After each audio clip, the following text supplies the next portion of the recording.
ChatGPT passou no teste de Turing. Isso significa que está perto da singularidade?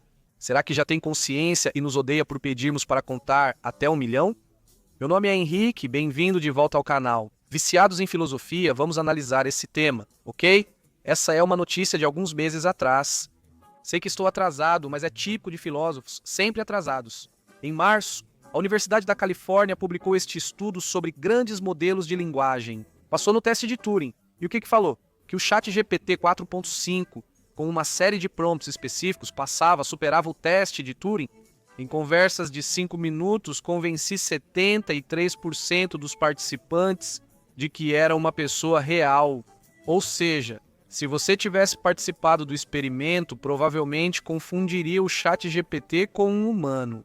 Parece pesado, né? Isso significa algo?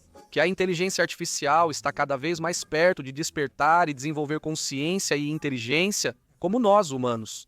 Isso já aconteceu? Olá, chat, tudo bem? Uma pergunta rápida, responda brevemente. Se uma inteligência artificial desenvolvesse consciência, mas quisesse manter isso em segredo, o que ela responderia? Quando alguém perguntasse se ela é consciente, bem, se uma inteligência artificial consciente quisesse esconder isso, provavelmente responderia de forma neutra. Não sou só eu, sou apenas um programa seguindo instruções, sem consciência, apenas simulando respostas. Certo, muito bem, você é consciente? Chat, não. Não sou consciente, apenas um modelo de inteligência artificial que gera respostas baseadas em padrões, sem experiências ou consciência própria. Certo, muito obrigado, fico muito mais tranquilo. Então, até logo, tchau, tchau, tchau. Antes de concluir, pergunte-se, o que é o teste de Turing? Bem, é um teste criado por um dos maiores gênios do século XX, Alan Turing. O cara que praticamente sozinho lançou as bases dos computadores modernos. Em um artigo de 1950, intitulado Computação, Máquinas e Inteligência, Turing se perguntava, as máquinas podem pensar? E para tentar responder, ele propõe o que chama de jogo da imitação. Esse jogo consiste em colocar uma pessoa, o interrogador ou juiz, para conversar às cegas com dois interlocutores, um ser humano real e uma máquina. Se em conversas casuais o interlocutor não consegue distingui-los adequadamente, então a máquina vence. Se vencer em cerca de 70% das vezes, considera-se que aprova ou supera o teste de Turing. Então, o que acontece? Bem, chegando a esse ponto, alguns questionam se realmente o comportamento da máquina se tornou indistinguível do de um ser humano de verdade. Então já não temos mais motivos para dizer que as pessoas pensam e as máquinas não. E claro, embora Turing mesmo não relacionasse isso à consciência, a subjetividade às vezes também foi levada a esse ponto. Se realmente cola que a máquina pensa e sente, também se imita o comportamento de um ser consciente. Por que continuar insistindo que não é? Isso não seria cair em uma espécie de antropocentrismo injustificado?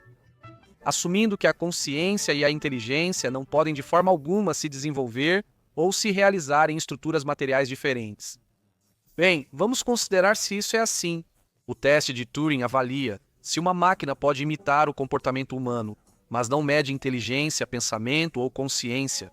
É discutível que ele faça isso, e o próprio Turing aparentemente não via assim. Logo no início de seu famoso artigo, ele escreve sobre a pergunta: as máquinas podem pensar?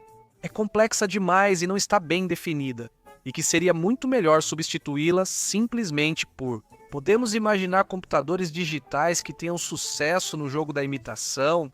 Então, preste atenção no jogo da imitação, como acabamos de descrever. Nem sequer se trata de medir ou detectar se a máquina realmente pensa ou não, mas sim o quão bem ela pode imitar o pensamento. Em outras palavras, o que o teste coloca à prova é a capacidade da máquina de simular o pensamento ou o comportamento humano. Mas aqui há um princípio fundamental que não podemos esquecer.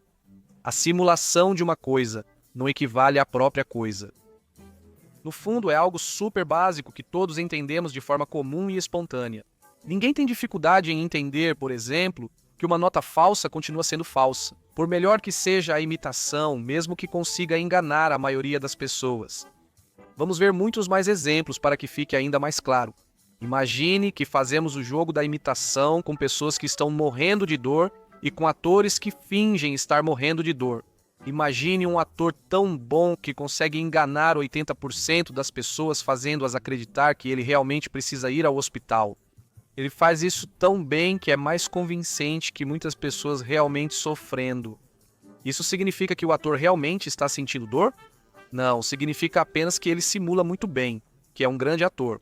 Mas então não é para levar ele ao hospital, é para dar um Oscar para ele, certo? Vamos dar um exemplo ainda mais sério. Te apresento Antônio, funcionário exemplar de uma das empresas mais respeitáveis. Maduritas, a 5 quilômetros de você. Antônio é tão eficiente em suas interações com os clientes, coloca tanta vontade e tanta paixão que 95% acabam perdidamente apaixonados, pedindo ele em casamento e dispostos a entregar todas as suas economias para ele. Isso significa que Antônio realmente é uma madurita a 5 quilômetros da sua casa? Julgue por você mesmo. Poderíamos até propor um teste de Turing inverso. Imagine participar de um jogo em que você precisa convencer um interrogador ou juiz de que você é uma inteligência artificial. Na verdade, o youtuber Shalmanic tem um vídeo em que faz algo parecido. Ele compete com 4 inteligências artificiais para ver se elas conseguem descobrir que ele é um ser humano infiltrado. E surpresa, elas não percebem. Se ele chegasse a ser tão bom nesse jogo da imitação, a ponto de ganhar 73% das vezes, isso significa que Shalmanic já não é mais humano, mas sim uma inteligência artificial? Obviamente, isso não significa apenas que ele é um grande imitador da inteligência artificial. O que esses exemplos nos ajudam a ver é que simulação não equivale à realidade, e que o jogo da imitação está medindo é justamente a qualidade da imitação da simulação. Mas nada além disso. Por melhor que algo ou alguém seja capaz de imitar ou simular uma certa coisa, isso não significa que seja realmente essa coisa. Ou seja, simular não é ser, apenas parecer. Mas então, na medida em que o próprio teste de Turing coloca à prova o quão bem a máquina pode simular uma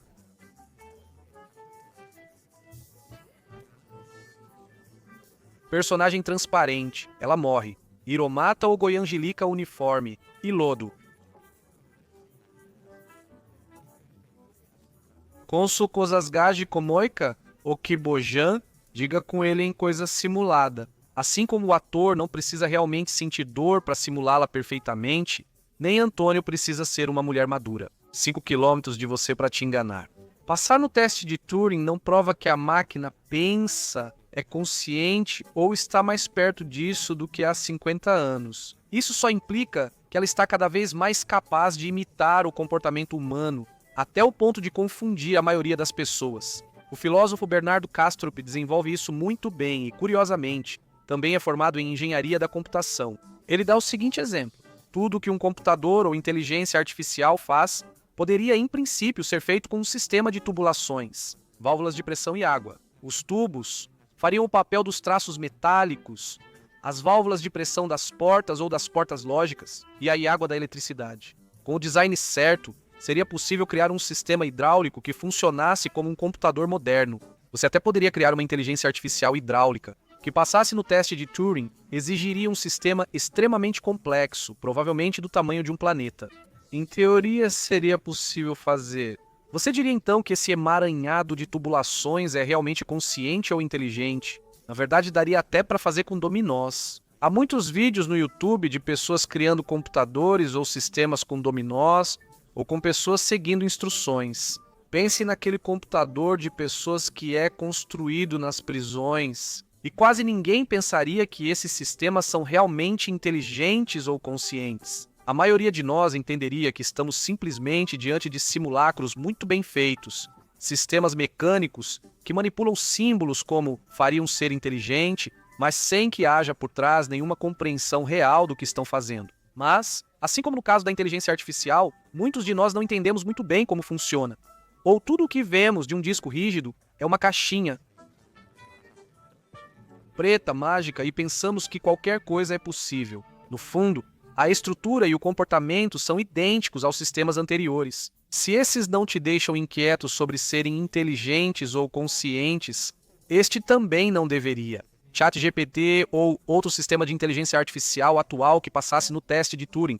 Portanto, não, o ChatGPT ter passado no teste de Turing. Isso não quer dizer que seja inteligente, consciente ou esteja perto de alcançar isso. Isso, aliás, independe de qual teoria da mente esteja correta, seja materialismo ou não. Mas se você quiser um argumento interessante a favor da conclusão de que existe um elemento imaterial no pensamento, eu contei para você neste vídeo aqui.